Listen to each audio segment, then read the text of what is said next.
of the International Secret Police. Ceiling zero, ceiling zero, ceiling zero, ceiling zero, ceiling zero.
When the dreaded criminal, the octopus, sends some of his band to kidnap Marcia Winfield and carry her away on a flower boat up the Siang River, Clint Barlow and Barney Dunlap fly in pursuit in the bullet monoplane they captured from the octopus.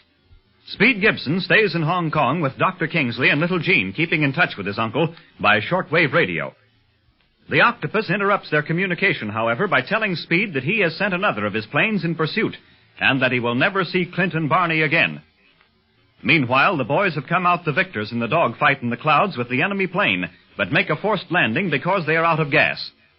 Bob Gilmore, an engineer with a shortwave transmitter, rescues them, and Clint calls the doctor again, only to learn that Speed left the house to seek help. Clint, fearing that his nephew may fall into the hands of the octopus gang, is desperate. But Dr. Kingsley, didn't Speed give you any indication as to where he was going? Not a word, Clint. As a matter of fact, he was out of the house before I could stop him. What shall I do? Notify the police? No, I must have time to think, Doctor. Stand by your set. I'll talk to you again as soon as I have some plan laid out. Very well, Clint. I'll stand by. AKOFF signing off. That's a fine how do you do. Whatever possessed the kid to leave the doc's house? I don't know, Barney. What's worse, the octopus knows he's left. That's why he's tuned in on the flight radio while we were making that dead stick landing. For all we know, he may have Speed in his den at this minute. Take it easy, fella. Don't get your feathers ruffled. Oh, I know. It doesn't do any good, but I've got to get action. Here comes Bob Gilmore. Oh, yes. Oh, Barney, I'm going to do something with him that I never do with strangers. I'm going to take him into our confidence. I've got to, because right now he's the only man who can help us. I'd trust that guy, Clint, any day of the week. Hey, your plane's safely moored, Barlow. How are you coming with your short wave? Well, had some bad news, Gilmore. That's so? Anything I can do? You've helped us plenty already, but maybe you can help us even more. Well, I'll sure do anything I can. Well, you see, Gilmore, Barney and I are members of the International Secret Police. Oh, I figured you weren't flying up the Siang just for fun. And you figured right, fella. Have you ever heard of the octopus? The octopus? Yeah. Why, yes. We're looking for him. Want to clean up his gang. But I understand his headquarters are in Hong Kong. Yes, but he's smuggling a girl up the Siang on one of his flower boats, along with a cargo of opium. Smuggling a girl? A white girl? Yeah, and a darn good friend of ours. Well, the whole story is too long to tell in detail, but for reasons other than purely personal, we must find that girl. Meanwhile, I'm afraid the octopus has gotten hold of my nephew in Hong Kong. You brought a boy along? Yes, he's 15 and also a member of the secret police. At that age, he must be some kid. He sure is, Bob. Keeps us hopping to stay with him. Sometimes he's overconfident. Of course, that's only natural because of his youth. And that's what worries me now. I don't know where he is, and there's only one man in Hong Kong, outside of the octopus, that might know. Li Ying? Yes, Li Ying, the tea merchant. He's a short-wave enthusiast, too. Well, say, Bob, do you mind if I use your set again? No, not at all. Speed's taken a great liking for this Li Ying, Bob. Maybe he figured he knew China better than Dr. Kingsley and could help him trace us. AKOFF, calling IS-56. Barlow at AKOFF, calling IS-56. Come in over 3320 kilocycles, IS-56. Barlow at AKOFF, 3320 kilocycles, calling IS-56. Standing by. Come in, IS-56. That set you had on your plane went out on you? Yeah, all of a sudden. That's what caused this mess. When the kid didn't hear from us, he figured right off that the octopus had us, I guess. AKOFF, 3320 kilocycles calling IS-56. Barlow at AKOFF, 3320 kilocycles calling IS-56. Standing by. Come in, IS-56. Guess he's away from his set, Clint. Sounds that way. I'll just have to keep sending out calls until I raise him, I guess. What on earth can he be doing? Lee Ying. Speed, what are you doing here alone? I thought Clint told you never to leave the doctor's unless someone was with you. I had to come. Something's happened to Clint. I couldn't tell you over the phone because Dr. Kingsley isn't supposed to know you're in the secret police. But what has happened to Clint? I don't know. While we were waiting for word over the doctor's shortwave set, the octopus tuned in and said that the plane he sent after him had shoot him down. Well, after that, I kept trying to get Clint and Barney, but I couldn't. Gee, Lee Ying, you think that the octopus plane really got him? Has anything come over your set from Clint? I have not been here, Speed. I was out on official business, but I will go and see what I can learn right now. Come along. Where's the shortwave set, Ying? In the tea storeroom. Oh, we've been in there. Yes, you remember? Down this passage? I remember all right. I didn't see any shortwave equipment there. Nothing but a lot of tea. That is all that anyone, excepting the secret police, should see, Speed. Ah, here we are. Oh, I almost missed the door. This passage is kind of dark. No one followed you here to your knowledge, did they? No. There was a fella hanging around Dr. Kingsley's house. He started shadowing me, but I lost him by ducking through alleys. You took a terrible chance coming here alone, Speed. You must realize that should you fall into the hands of the octopus, Clint would give up the search for the criminal. His devotion for you stands above his duty as a member of the secret police, you know. I know, Lee Ying, but I had to take a chance, for his sake. Where's your shortwave equipment? Here. I take this package of jasmine tea from the shelf and press what appears to be a nail in the wall behind it. Gosh, a secret panel. Yes, those tea packages on the panel are false. The whole thing slides behind the wall. Step through, Speed. Gee, what a room. Why, it's a regular laboratory, Lee Ying. Yes, I have everything in here that has any bearing on crime detection. There is the shortwave set there. I'll switch on the system. I have it set to receive now, Speed, so you will not have to bother with that. It's okay. Gee, if we can only hear something from Clint. Calling IS-56, Barlow at AKOFF, 3320 kilocycles calling IS-56. Ying, it's Clint. He's safe. Standing by.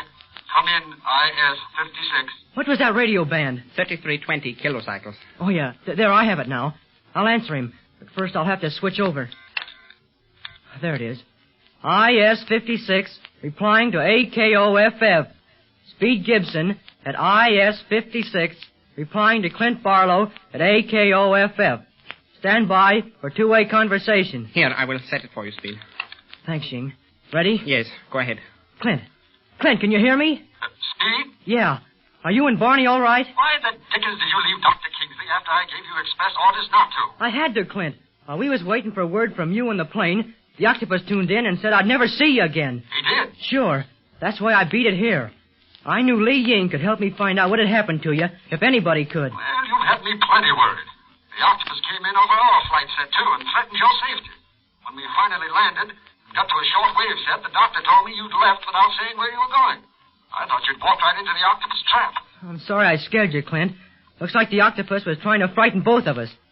Where are you now? What's that, Speed?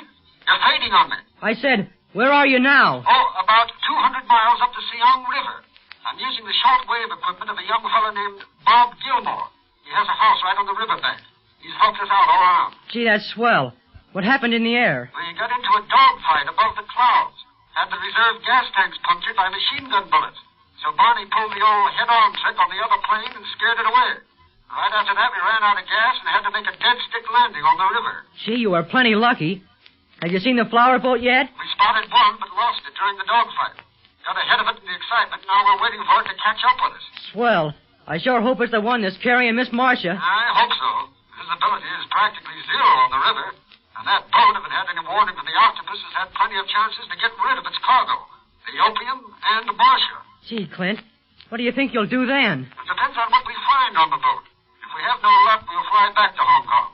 Looking for Marcia blindly up here is like looking for a needle in a haystack.